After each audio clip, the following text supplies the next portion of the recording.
ماهی تازه بیاین ور بازار.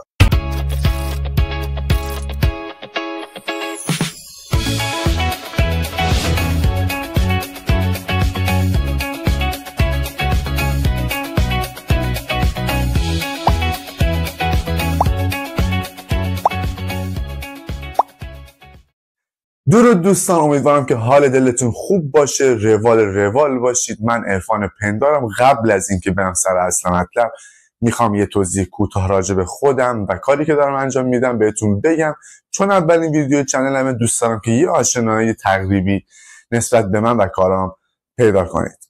من و بچهای تیمم توی رشت داریم فعالیت میکنیم، برندینگ و مارکتینگ کار میکنیم. تیم تولید محتوا داریم با موبایل و با دوربین، موبایل گرافی و دوربین و تجهیزات حرفه‌ای. بچهای گرافیست داریم، 3 تا از بچهای گرافیست دارن با هم کار میکنن. بچه‌ها به شدت خفن، درجه 1 تو مبحث هویت سازمانی، هویت بصری، طراحی لوگو و غیره. فیلم بردار و ادیتور داریم. خب طبیعتاً باید داشته باشیم. شاید براتون سوال پیش بیاد که وقتی من تیم دارم چرا دارم اینجوری با این امکانات محتوا میگیرم و ضبط میکنم میذارم تو یوتیوب؟ به خاطر اینکه 2 ساله میخوام یوتیوبمو شروع کنم. از اونجایی که خب ما جوونیم داریم فعالیت میکنیم و امرار و معاش ما از همین طریق تولید محتوا، برندینگ، فروش و غیره.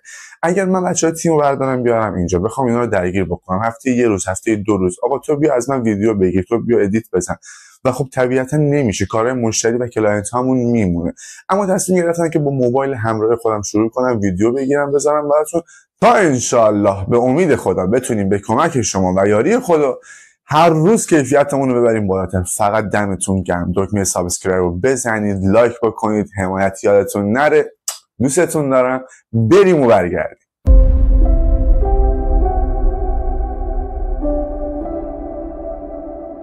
خب بریم سر اصل مطلب. فرق برندینگ و مارکتینگ چیه؟ ببینید، میخوام خیلی ساده و صریح بگم بهتون. فرض رو بر این بذاریم که ما یه مغازه خیلی کوچیک داریم وسط بازار ماهی فروشا، اونم توی رشت. خب این مغازه کوچیک ماهی فروشی، اونم وسط بازار ماهی فروشا تو رشت، خیلی فروشش کار سختیه دیگه، چون خب به هر حال 20 تا 30 تا بعضا 50 تا مغازه ماهی فروشی که همه‌شون کارشون ماهیه. خیلی خودشون ماهیگیری انجام میدن، میرن دریا ماهی میگیرن. حالا بعضی ها هم با واسطه میان ماهی میخرن میارن میفروشن توی مغازهشون. به هر طریقی به هر حال دارن اونجا امرار معاش میکنن و دارن کار میکنن، یعنی روزیشون میچرخه. خب فکر کن من میام بیرون مغازه، من یه ماهی فروشم توی بازار ماهی فروشم، میام بیرون مغازه داد میزنم آی ماهی تازه بیاین ور بازار. این میشه چی مارکتینگ، میشه فروش. فروش مقطعی. داد میزنم، جلب توجه میکنم، اونایی که اونجا هستن میان از من خرید میکنن، شعر میخونم ماهی آوردم. میدونی، حالا بنا به هر دلیلی این یکی از اجزای مارکتینگه، بهش میگم مارکتینگ. ولی برندینگ چیه؟ فرق برندینگ اینجاست. ببینید، برندینگ یعنی هر کسی، هر مشتری که از پیش من رفت، ماهی رو سرخ کرد، یکی ازش پرسید که این ماهی چقدر خوشمزه است، از کجا خریدی؟ بگه از آقای فلانی خریدم تو بازار فلان فلانجا. اینقدرم خوش اخلاق بود، اینقدرم اخلاقش درجه 1 بود، اصلا میری تو مغازش روحیت عوض میشه.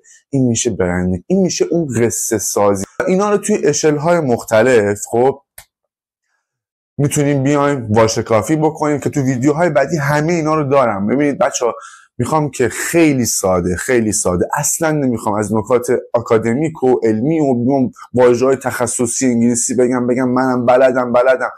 حالا شاید بلد باشم، شایدم بلد نباشم. خب یه سری چیزها رو میدونم و یه سری چیزها رو طبیعتا نمیدونم. گل بی عیب خداست.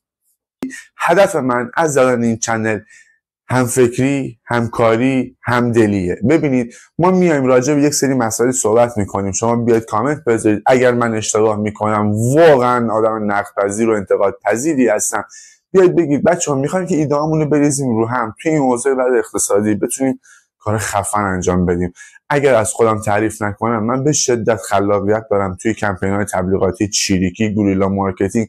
اگر نگم ادعام میشه، من حرفایی واسه گفتن دارم. دوست دارم که اینا رو باهاتون به اشتراک بذارم با مبالغ به شدت کم و ناچیزی. و خب نمونه‌هایش رو ما کم یا زیاد انجام دادیم تو رشت و نتیجه گرفتیم.